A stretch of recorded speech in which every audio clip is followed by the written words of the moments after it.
In a dramatic escalation of the Yemen conflict, Saudi Arabia and its Yemeni allies have moved to oust the leader of a UAE-backed separatist group from power, further deepening the growing rift between the two Gulf brothers turned rivals.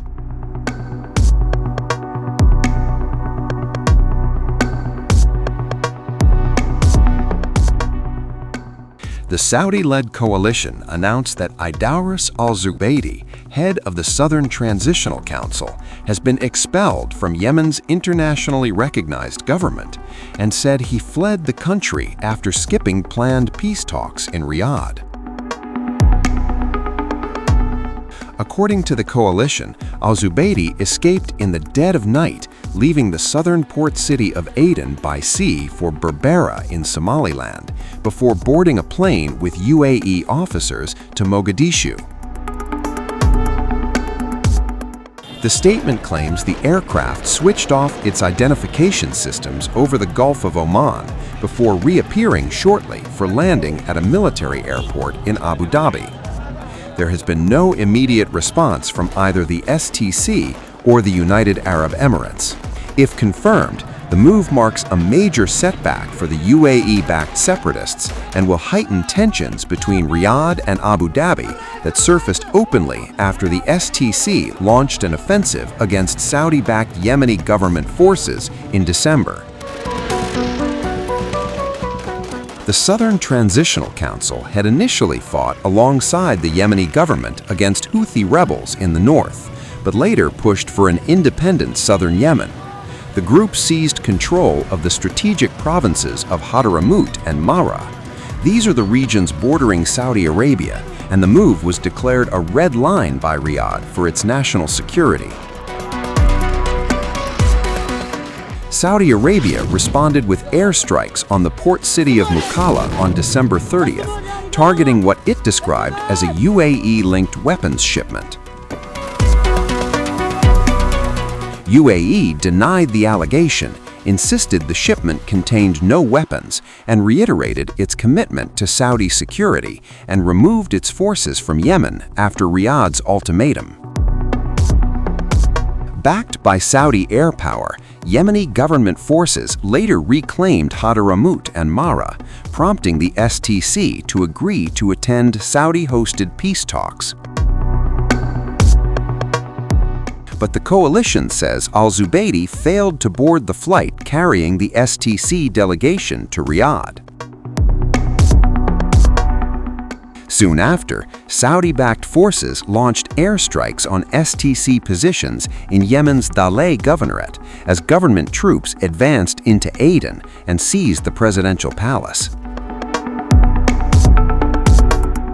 Yemen's Presidential Leadership Council chief, Rashid al-Alimi, has now removed al-Zubaidi from the council, accusing him of committing high treason. Al-Alimi says the Attorney General has been instructed to open a formal investigation and pursue legal action.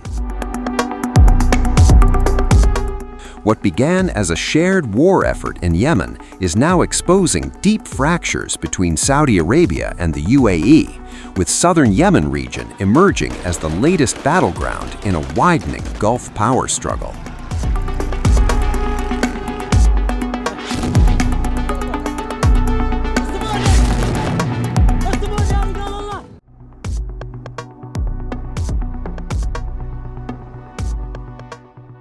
Is Russia mediating to resolve the conflict between Saudi Arabia and UAE? President Putin has sent a New Year message to Saudi leadership, according to the Kremlin. Additionally, Russian ambassador to Saudi Arabia, Sergei Kozlov, met Riyadh's Vice Minister of Foreign Affairs, Walid el-Khariji, in Riyadh.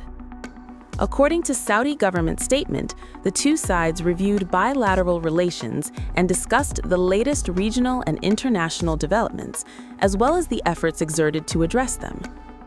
Saudi Arabia bombed Yemen's port city of Mukalla over what it dubbed as a shipment of weapons for a separatist force there that arrived from the United Arab Emirates. Footage showed the aftermath of the strike, with smoke billowing from the port while some buildings were left damaged. Riyadh directly linked the UAE to the Separatists' recent advances in Yemen and warned Abu Dhabi its actions were extremely dangerous. It is deeply regrettable that it has been conclusively proven that the United Arab Emirates has pressured and directed the Transitional Council to undermine the state's authority and rebel against it through military escalation, attacking the positions of the armed forces, and repeated assaults on Hadramout tribes and innocent civilians. It was also confirmed that the United Arab Emirates proceeded to ship 2 vessels from Fujairah port, fully loaded with weapons, combat vehicles, and military equipment, and then unloaded them at Al-Mukalla port without proper authorization, with the explicit objective of supplying the forces of the Transitional Council. In an escalatory move against the security and stability of Hadramout and Mahra governorates, which has proven to be a continuation of a systematic operation for years. While we appreciate the previous role of the United Arab Emirates and its efforts as a participating member in the Saudi-led coalition to support legitimacy, its role has unfortunately become directed against our great people, explicitly supporting rebellion and fueling internal strife, which threatens our security and stability. Mukalla is situated in Yemen's Hadramout governorate, which the council seized in recent days. The port city is some 480 kilometers, 300 miles, northeast of Aden, which has been the seat of power for anti-Houthi forces after the rebels seized the capital, Sana'a, in 2014. The United Arab Emirates is stepping back from Yemen after a sharp ultimatum from Saudi Arabia, a move that signals rising tensions between 2 of the Gulf's key powers. In a stunning development, the UAE has announced it will withdraw its forces from Yemen following a Saudi-led strike and a direct call from Yemen's Presidential Council to leave the country within 24 hours.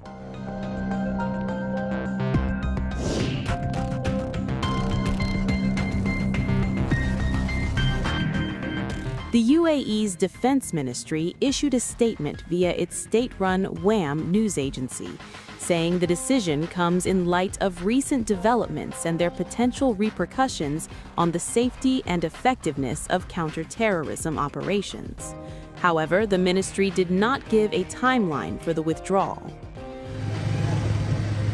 Earlier Tuesday, Yemen's Presidential Council declared a state of emergency following a Saudi strike on the southern ports of Mukalla. Riyadh says the strike targeted an arms shipment coming from the UAE, allegedly destined for Yemeni separatists.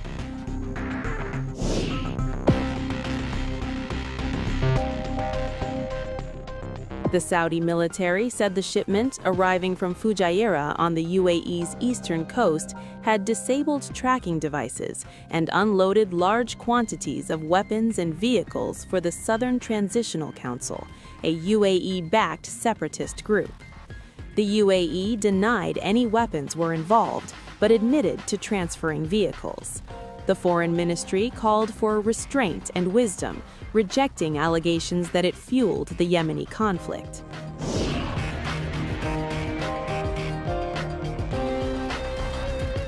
In response, Yemen's Saudi-backed Presidential Council issued a 72-hour ban on border crossings and demanded that UAE forces leave within 24 hours. The security pact between Yemen and Abu Dhabi has also been cancelled. Saudi Arabia called the shipment an imminent threat and warned the transfer could destabilize the region.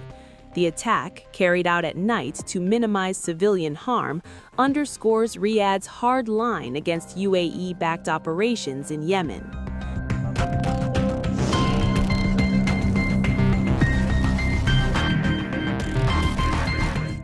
The move highlights the growing rifts between the UAE and Saudi Arabia, with each backing opposing sides in Yemen's complex civil war. UAE government spokesperson Afra al-Hameli emphasized Tuesday that Abu Dhabi affirms its total rejection of the allegations related to fueling the Yemeni conflict. This as Yemen makes big charges. Unfortunately, it has been definitively confirmed that the United Arab Emirates has been pressuring and directing the Transitional Council to undermine the state's authority and rebel against it through military escalation, attacking the positions of the armed forces, and repeated assaults on Hadramout tribes and innocent civilians. It was also confirmed that the United Arab Emirates shipped 2 vessels from Fujairah port loaded with weapons, combat vehicles, and military equipment, and unloaded them in Al-Mukalla port without authorization, with the aim of supplying the Transitional Council forces in an escalatory move against the security and stability. My governorates Hadramout and Mahra, which has become clear, is a continuation of systematic work for many years. While we appreciate the previous role of the United Arab Emirates and its efforts as a participating member in the Saudi-led coalition to support legitimacy, its role has unfortunately become directed against our great people, explicitly supporting rebellion and fueling internal strife, which threatens our security and stability. O great Yemeni people, I assure you all, and especially our people in the southern governorates, that the state remains strong, by God, then by you, by your awareness, by the heroes of the armed forces and security, and by the support of our loyal brothers in the coalition to support legitimacy led by the Kingdom of Saudi Arabia. We reiterate the call to the leadership of the Transitional Council to exercise reason, prioritize the supreme interests of the Yemeni people, and lean towards the option of peace, and to accelerate the withdrawal of its forces from the governorates of Hadramout and Mahra unconditionally.